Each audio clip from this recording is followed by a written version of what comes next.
டிஎன்பிசியில் ரிப்பீட்டடாக கேட்கக்கூடிய மாடல் சம் இது. கண்டிப்பாக இந்த மாடல்லேருந்து ஒரு சம் வந்துடும். என்ன மாடல்னு பார்க்கலாமா? கூட்டு வட்டிக்கும் தனி வட்டிக்கும் இடையே உள்ள வித்தியாசம். கண்டிப்பாக இதுலேருந்து ஒரு சம் வரும். ஸோ தெளிவாக கவனிச்சுக்கோங்க. இதில் டைப் 1 வந்து 3 வருஷம் கொடுத்தாங்கன்னா எப்படி சால்வ் பண்ணுறதுன்னு பார்த்தோம். டைப் 2 வந்து 2 வருஷம் கொடுத்தாங்கன்னா எப்படி சால்வ் பண்ணுறதுன்னு பார்க்க போகிறோம். இதில் வந்து 2 மாடல் தான் கேட்பாங்க. ஒன்று 3 வருஷம் கேட்பாங்க, இன்னொன்று 2 வருஷம் கேட்பாங்க. ஸோ அதில் 3 வருஷம் பார்த்தாச்சு. இப்போ 2 வருஷம் எப்படி சால்வ் பண்ணுறதுன்னு பார்க்கலாம். ரூபாய் 6000க்கு 5% ஆண்டு வட்டியில் 2 ஆண்டுகளுக்கு கூட்டு வட்டிக்கும் தனி வட்டிக்கும் இடையே உள்ள வித்தியாசம்.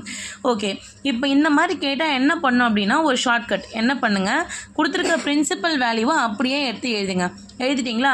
இது கூட என்ன பர்சன்டேஜ் கொடுத்துருக்காங்களோ அதை மல்டிப்ளை பண்ணுங்கள். 5% கொடுத்துருக்காங்க. பர்சன்டேஜ்னால டிவைடட் பை 100ன்னு அர்த்தம்.